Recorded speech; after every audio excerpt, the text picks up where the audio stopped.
ನಮಸ್ಕಾರ. ಐತಿಹಾಸಿಕ ಸ್ಮಾರಕ ಅಂದ ತಕ್ಷಣ ನಮಗೆಲ್ಲ ಏನ್ ನೆನಪಾಗುತ್ತೆ? ಹಳೆಯ, ಮೌನವಾಗಿ ನಿಂತಿರೋ ಕಟ್ಟಡಗಳು, ಅಲ್ವಾ? ಆದ್ರೆ ಒಂದು ಜಾಗ ಇದೆ. ಅದು ಕೇವಲ ಇತಿಹಾಸದ ಪುಟಗಳಲ್ಲಿಲ್ಲ, ಬದಲಾಗಿ ಇವತ್ತಿಗೂ ಜೀವಂತವಾಗಿ ಉಸಿರಾಡ್ತಾ ಇದೆ. ಅದೇ ಮೀನಾಕ್ಷಿ ದೇವಸ್ಥಾನ. ಇದು ಕೇವಲ ಒಂದು ದೇವಸ್ಥಾನ ಅಲ್ಲ, ಇದೊಂದು ಜೀವಂತ ನಾಗರಿಕತೆ. ನೋಡಿ, ಈ ಒಂದು ವಾಕ್ಯದಲ್ಲೇ ಇದೆ ನಮ್ಮ ಇವತ್ತಿನ ಇಡೀ ಚರ್ಚೆಯ ಸಾರ. ಮೀನಾಕ್ಷಿ ದೇವಸ್ಥಾನವು ಕೇವಲ ಒಂದು ಅವಶೇಷವಲ್ಲ, ಇದೊಂದು ಜೀವಂತ ನಾಗರಿಕತೆ.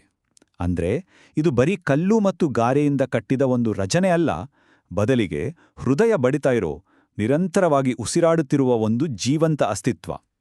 ಬನ್ನಿ, ಇದನ್ನೇ ನಾವು ಇವತ್ತು ಅರ್ಥ ಮಾಡ್ಕೊಳ್ಳೋಣ. ಹಾಗಾದ್ರೆ 2000 ವರ್ಷ ಹಳೆಯ ದೇವಸ್ಥಾನವೊಂದು ಹೇಗೆ ಜೀವಂತವಾಗಿರಲು ಸಾಧ್ಯ? ಈ ಪ್ರಶ್ನೆ ನಮ್ಮ ಇವತ್ತಿನ ಪಯಣಕ್ಕೆ ದಿಕ್ಸೂಚಿ. ಈ ರಹಸ್ಯವನ್ನ ಭೇದಿಸೋಕೆ ನಾವದರ ವಾಸ್ತುಶಿಲ್ಪ, ಇತಿಹಾಸ ಮತ್ತು ಅದರ ಆತ್ಮದೊಳಗೆ ಇಳಿದು ನೋಡಬೇಕಾಗುತ್ತೆ. ನಮ್ಮ ಪಯಣ ಈಗ ಶುರುವಾಗಲಿದೆ.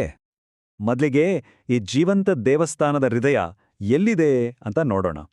ಇದು ಇರೋದು ದಕ್ಷಿಣ ಭಾರತದ ಪ್ರಾಚೀನ ನಗರ ಮಧುರೈನಲ್ಲಿ. ಇಲ್ಲಿ ಪೂಜಿಸಲ್ಪಡುವ ಮುಖ್ಯ ದೇವತೆ ಮೀನಾಕ್ಷಿ. ಆಕೆ ಕೇವಲ ಒಬ್ಬ ದೇವಿಯಲ್ಲ, ಇಡೀ ನಗರವನ್ನೇ ಆಳುವ ರಾಣಿ. ಒಂದು ಜೀವಕ್ಕೆ ದೇಹ ಇರಬೇಕಲ್ವಾ? ಹಾಗೆಯೇ ಈ ದೇವಸ್ಥಾನಕ್ಕೂ ಒಂದು ಭೌತಿಕ ಸ್ವರೂಪ ಇದೆ. ಅದೇ ಮಧುರೈ ನಗರದ ವಿನ್ಯಾಸ. ಈಗ ನಾವು ಈ ದೇವಸ್ಥಾನದ ದೇಹ ಅಂದ್ರೆ ಅದರ ಬೃಹತ್ ವಾಸ್ತುಶಿಲ್ಪದತ್ತ ಗಮನ ಹರಿಸೋಣ. ಈ ದೇವಸ್ಥಾನ ಎಷ್ಟು ದೊಡ್ಡದಿದೆ ಅಂತ ಬರೀ ಕಥೆಯಲ್ಲಿ ಹೇಳೋದು ಕಷ್ಟ. ಅದಕ್ಕೆ ಕೆಲವು ಸಂಖ್ಯೆಗಳನ್ನು ನೋಡೋಣ, ಆಗ ಅದರ ವೈಶಾಲ್ಯತೆ ಅರ್ಥ ಆಗ್ಬೋದು.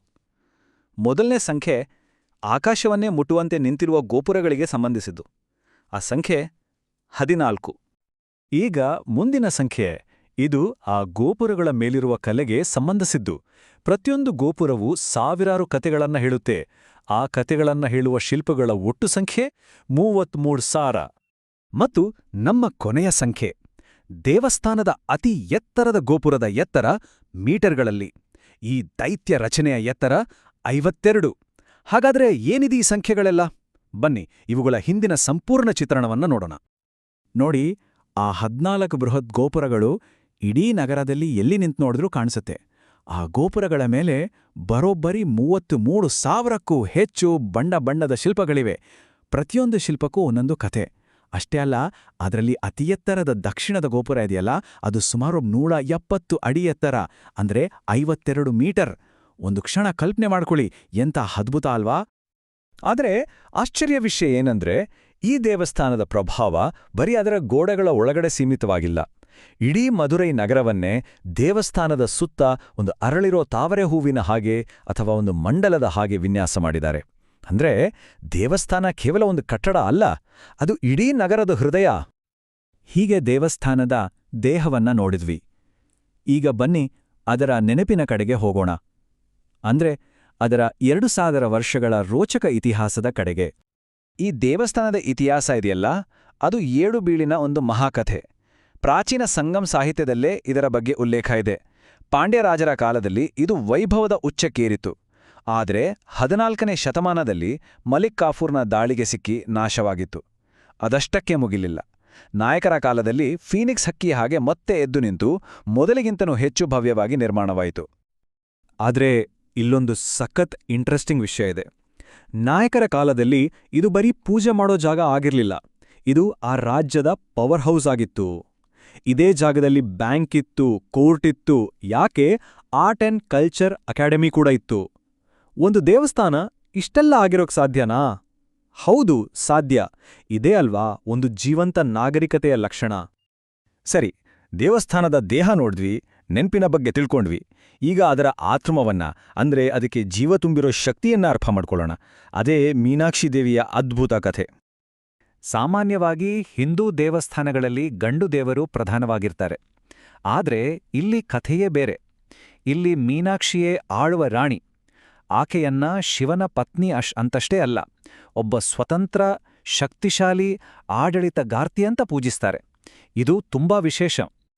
ಮೀನಾಕ್ಷಿಯ ಹುಟ್ಟಿನ ಕಥೆಯಲ್ಲೇ ಅವಳ ಶಕ್ತಿಯ ಪರಿಚಯ ಆಗುತ್ತೆ. ಪಾಂಡ್ಯ ರಾಜನ ಮಗಳಾಗಿ ಹುಟ್ಟಿದಾಗ ಆಕೆಗೆ 3 ಸ್ತನಗಳಿದ್ವು. ಯಾವಾಗ ತನ್ನ ನಿಜವಾದ ಜೋಡಿಯನ್ನ ನೋಡ್ತಾಳೋ ಆಗ 3ನೇ ಸ್ತನ ಮಾಯವಾಗುತ್ತೆ ಅಂತ ಒಂದು ಭವಿಷ್ಯವಾಣಿ ಇತ್ತು. ಆಕೆ ದೊಡ್ಡವಳಾಗಿ ಒಬ್ಬ ಯೋಧ ರಾಣಿಯಾಗಿ ಇಡೀ ಜಗತ್ತನ್ನ ಗೆಲ್ಲೋಕೆ ಹೊರಟಾಗ ಯುದ್ಧಭೂಮಿಯಲ್ಲಿ ಶಿವನನ್ನ ಎದುರಿಸ್ತಾಳೆ. ಆ ಕ್ಷಣದಲ್ಲೇ ಭವಿಷ್ಯವಾಣಿಯಂತೆ ಅವಳ ಮೂರನೇ ಸ್ತನ ಮಾಯವಾಗಿ ತನ್ನ ನಿಜವಾದ ದೈವಿ ಸ್ವರೂಪದ ಅರಿವಾಗುತ್ತೆ. ಈ ಕತೆ ಕೇವಲ ಒಂದು ಪುರಾಣ ಅಂತ ಅನ್ಕೋಬೇಡಿ. ಇದ್ರಿಂದೆ ಒಂದು ಆಳವಾದ ತತ್ವಜ್ಞಾನ ಇದೆ. ಮೀನಾಕ್ಷಿ ಮತ್ತು ಶಿವನ ಮದುವೆ ಅಂದ್ರೆ ಅದು ಶಕ್ತಿ ಮತ್ತು ಶಿವನ ಮಿಲನ, ಅಂದ್ರೆ ದೈವಿಕ ಸ್ತ್ರೀಶಕ್ತಿ ಮತ್ತು ದೈವಿಕ ಪ್ರಜ್ಞೆಯ ಸಂಗಮ. ಇಡೀ ಬ್ರಹ್ಮಾಂಡದ ಸೃಷ್ಟಿಗೆ ಕಾರಣವಾದ ಎರಡು ಮೂಲಭೂತ ಶಕ್ತಿಗಳ ಒಕ್ಕೂಟವಿದು. ಹಾಗಾದ್ರೆ ಇಷ್ಟೆಲ್ಲ ಇತಿಹಾಸ ಕಥೆ ಆಯ್ತು. ಇವತ್ತಿನ ದಿನದಲ್ಲಿ ಈ ದೇವಸ್ಥಾನ ಹೇಗೆ ಉಸಿರಾಡುತ್ತೆ, ಅದರ ದಿನನಿತ್ಯದ ಚಟುವಟಿಕೆಗಳನ್ನ, ಅಲ್ಲಿನ ಭಕ್ತಿಯ ಸ್ಪಂದನವನ್ನ ಈಗ ನೋಡೋಣ. ಈ ದೇವಸ್ಥಾನಕ್ಕೆ ಯಾವತ್ತೂ ನಿದ್ದೆ ಇಲ್ಲ. ದಿನಕ್ಕೆ 6 ಬಾರಿ ಪೂಜೆ, ಘಂಟೆಗಳ ನಾದ, ಮಂತ್ರಘೋಷ. ಇಲ್ಲಿನ ವಾತಾವರಣದಲ್ಲಿ ಒಂದು ನಿರಂತರವಾದ ಆಧ್ಯಾತ್ಮಿಕ ಶಕ್ತಿ ತುಂಬಿರುತ್ತೆ. ಅದರಲ್ಲೂ ವರ್ಷಕ್ಕೊಮ್ಮೆ ನಡೆಯೋ ಮೀನಾಕ್ಷಿ ಕಲ್ಯಾಣ ಇದೆಯಲ್ಲ, ಲಕ್ಷಾಂತರ ಜನ ಸೇರ್ತಾರೆ. ಇಡೀ ನಗರವೇ ಹಬ್ಬದ ವಾತಾವರಣದಲ್ಲಿ ಮುಳುಗಿಹೋಗುತ್ತೆ. ದಿನದ ಕೊನೆಯಲ್ಲಿ ನಡೆಯುವ ಒಂದು ಆಚರಣೆ ಇದೆಯಲ್ಲ, ಅದು ದೇವಾನುದೇವತೆಗಳ ಜೀವಂತ ಸಂಬಂಧಕ್ಕೆ ಒಂದು ಅದ್ಭುತ ಉದಾಹರಣೆ.